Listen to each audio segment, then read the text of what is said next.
ponencia es resultado de investigación documental y de campo, sobre todo que la parte de campo que hice hacia finales del año pasado, y que se concentró en una comunidad del Estado de México que es Acambay.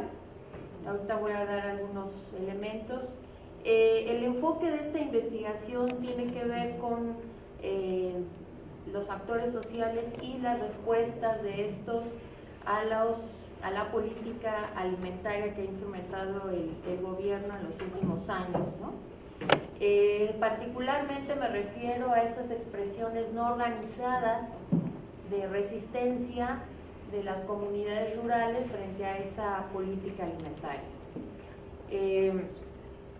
Bien, primero pues habría que definir o plantear cómo se define desde el Estado el problema de la alimentación, y habría que decir que hay a lo largo, digamos, de los últimos años dos visiones, dos enfoques que se traducen también en metodologías para analizar, particularmente desde el Coneval, el problema alimentario. Entonces, de 1992 hasta el 2007, el problema alimentario se definió como pobreza alimentaria, una metodología que tiene que ver más con los ingresos que permitían adquirir o no la canasta básica, ¿no? Entonces estamos hablando de una visión unidimensional del problema que a través de una serie de ejercicios y de reflexiones del propio Coneval, pues con un equipo de investigadores, pues se decidió a cambiarla a una visión más multidimensional del problema, de la pobreza, y se cambia a carencias por acceso a la alimentación a partir del 2008, que es lo que está midiendo el problema, y que tiene una connotación muy particular porque son una serie de preguntas en donde a las personas se les cuestiona si comieron ese día, si han hecho el desayuno, si no, si tuvieron hambre y no hubo manera de satisfacer esa necesidad. O sea, es decir, está enfocada a la suficiencia alimentaria, si comiste o no comiste o medio comiste, ¿no? Digamos, para a grandes rasgos plantearles el enfoque que tiene carencia por acceso a la alimentación. Bueno, entonces este enfoque está también en el marco de los derechos sociales y bienestar económico, así como del concepto de seguridad alimentaria, que es un concepto formulado desde FAO y que tiene como problema que busca sobre todo el garantizar el acceso a la alimentación independientemente de la calidad de esta, ¿no? Casi todos los programas de corte alimentario tienen como enfoque o un marco conceptual el de seguridad alimentaria, ¿no? También estuvieron implícitos, sobre todo con la cruzada contra el hambre, pero no solamente, con una definición de un problema llamado hambre.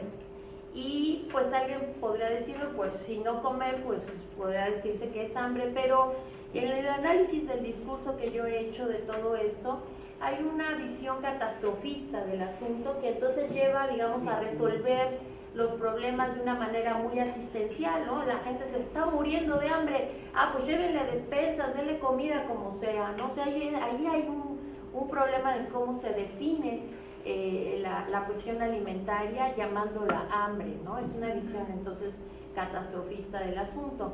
Ahora ya no tanto con la cuarta transformación, digo, hay otros problemas, pero al menos ya no se habla de hambre, ¿no? Y bueno, se crearon una multiplicidad de programas para resolver el problema, transferencias condicionadas, comedores comunitarios, despensas de todo tipo, tarjetas electrónicas para compra en las tiendas de Viconza, etcétera, ¿no?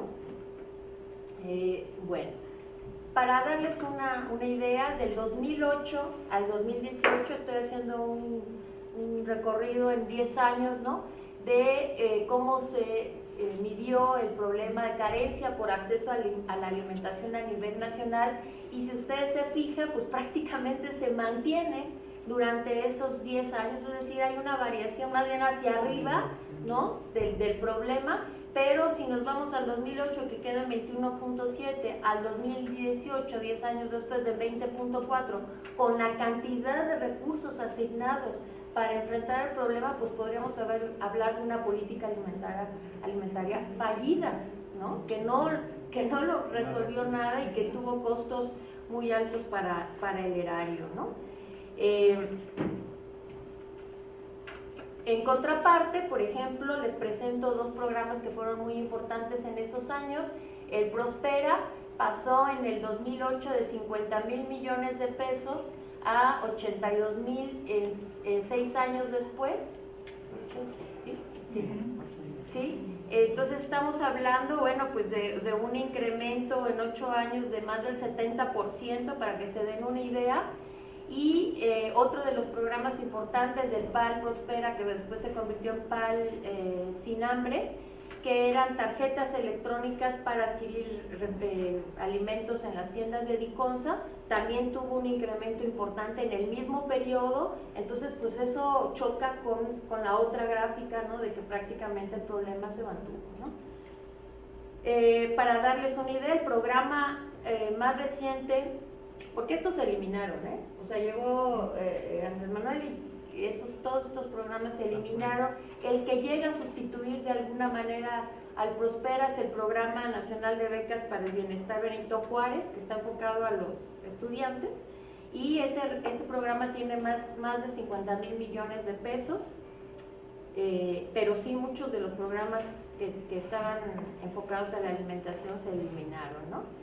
Esta es la carencia por acceso a la alimentación ya en el Estado de México, y pues igual, o sea, incluso con picos hacia arriba, ¿no? Pero también el problema, la tendencia, digamos, es que se estanca el problema alrededor del 20 y tantos %, ¿no? No hay una variación importante que nos indique que se está resolviendo el problema alimentario, ¿no? Bien, Acambay es un municipio que tiene una forma de botita y está en el norte del Estado de México. Es una región que me llamó mucho la atención porque es una región de mucha producción de maíz. Es una del grupo Atlacomulco, ahí, imagínense, es uno de los municipios más pobres del Estado de México. Con los más altos índices de pobreza alimentaria. Tenían en ese entonces que yo decidí ese municipio, tenían todos los programas alimentarios que existían a nivel federal y estatal, los tenía el municipio, y contrastaba eso con el problema alimentario. Y teniendo tanta producción de maíz, después descubrí que mucha de esa producción está en manos de los caciques del lugar, que tienen que ver precisamente con las familias Peña y del Mazo. Todavía pues muchos de los negocios y las familias del Mazo y Peña están ahí presentes, ¿no? Es un municipio que logra la alternancia por primera vez en el 2008, Morena ya gobierna ahí, fue muy complicado, pero pues imagínense lo que representó que perdiera el PRI. Hay un alto porcentaje de población indígena, y bueno, todavía les decía la existencia de muchos programas federales y estatales. Y nomás por mencionarles, en esta coyuntura actual, pues algunos de los programas sociales de AMLO se arrancaron ahí precisamente, ¿no? Y pues todo el carácter simbólico que tiene eso, ¿no? Para eso es una región de muchísimos contrastes. Hay aquí algunas fotografías para que se puedan dar. Le llama Valle de los Espejos porque hay muchos reservorios de agua, hay muchos sistemas de riego. Parece más, tiene como muchas características urbanas, ¿no? Pero pues todavía estamos hablando de poblaciones rurales e indígenas, ¿no? Para darles una idea del problema, entonces en este municipio hasta el 2015, porque no tengo datos más actuales, más del 70% de su población en pobreza y más del 30% en carencia por acceso a la alimentación, aunque en el 2010 les estoy presentando dos datos para que vean cómo las metodologías tienen mucho que ver, es decir, desde la pobreza alimentaria más del 70% está en esa situación, pero desde carencia por acceso a la alimentación es el 37%. Entonces, eso es como el filtro, ¿no? Desde qué mirada se está considerando el problema, ¿no?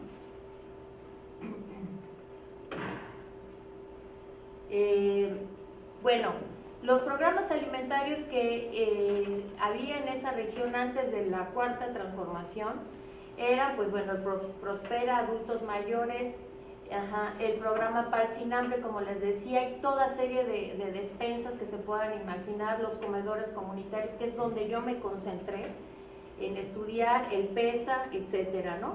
Los comedores comunitarios se convirtieron en realidad en elefantes blancos. Hubo la necesidad de transferencia de recursos del municipio y de las agencias municipales para construirlos con el desacuerdo de las poblaciones. Las mujeres se vieron obligadas a trabajar en los comedores bajo el ofrecimiento de que les iban a pagar, o bien condicionadas a adquirir el Prospera siempre y cuando estuvieran en los comedores comunitarios, con una cantidad escandalosa, diría yo, de distribución de alimentos procesados, huevo en polvo, pollo deshidratado, verduras enlatadas.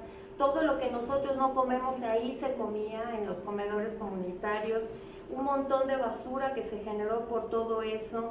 Y bueno, pues para las mujeres representó un trabajo adicional a todo lo que hacían. La infraestructura, pues con estas contradicciones que siempre se generan, ¿no? Comedores comunitarios con refrigeradores, pero donde no había luz, o al menos no había una instalación de luz en ese momento, sin agua, lo que implicaba que las mujeres tuvieran que ir de su casa al comedor para resolver casi cualquier cosa, ¿no?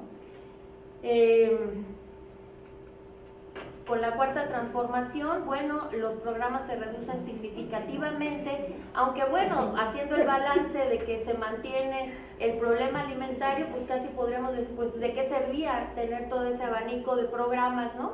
Pero el problema es que se generó una cultura de la dádiva. La gente estaba acostumbrada a recibir todos esos insumos, esos apoyos, sobre todo las transferencias.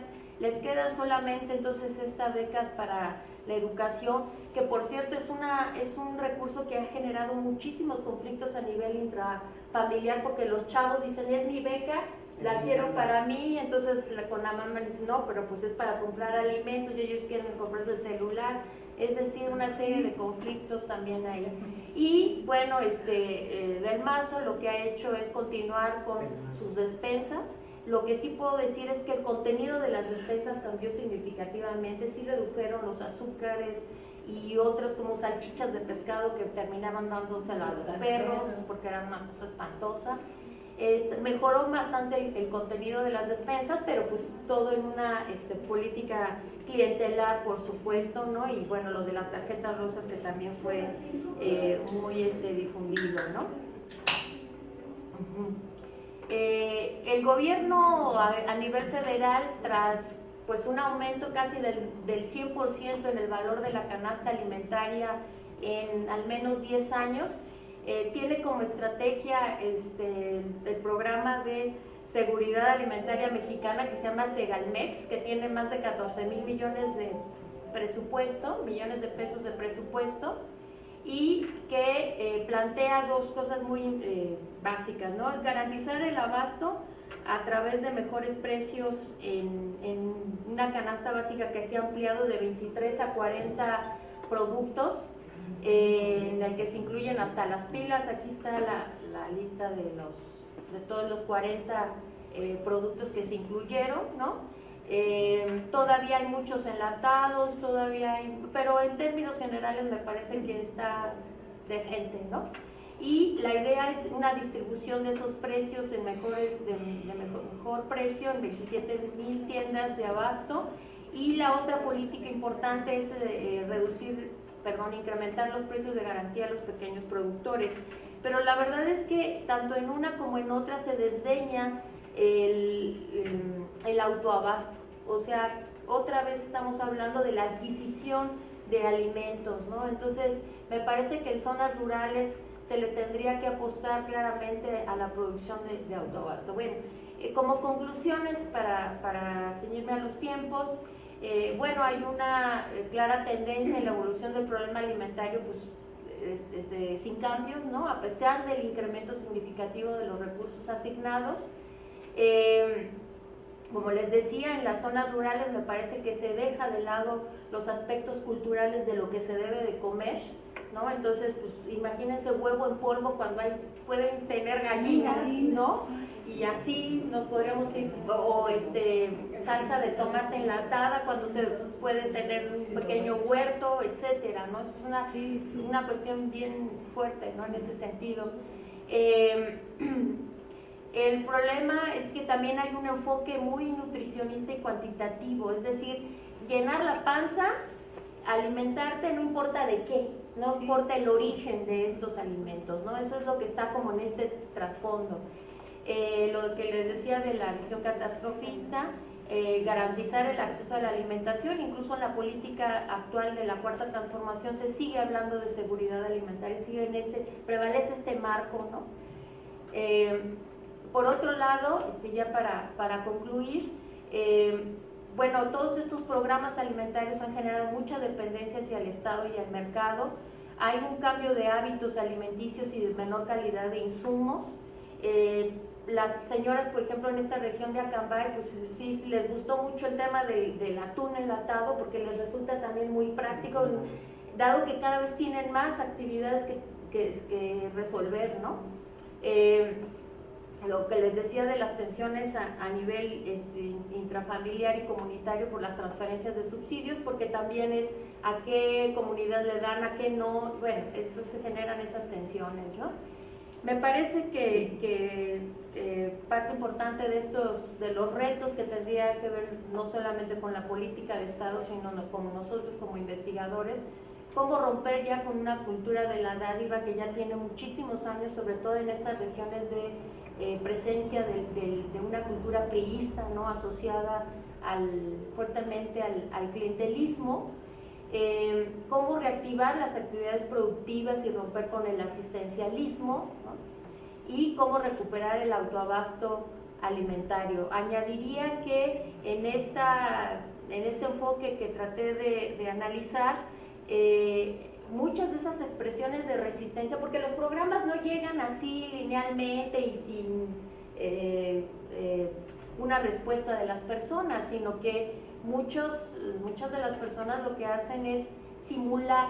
Entonces llegaban los recursos a los comedores comunitarios y mucho se les daba a los animales, a los perros, a las vacas, a los burros, ¿no? Entonces, pero no dejan de recibirlo, ¿no? También encontré que, por ejemplo, la gente no quiere que se les estigmatice como pobre y entonces no recibían las despensas en sus comunidades, sino que se iban a la cabecera municipal donde ahí son anónimos de alguna manera para recibir la despensa, ¿no? Cuestiones de ese tipo. Entonces hay malestar, hay simulación como manifiesto, como expresiones de esa resistencia. No es una resistencia organizada, sino que se manifiesta de esas maneras muy como pues en los pasillos, ¿no? de esa inconformidad latente, ¿no? Y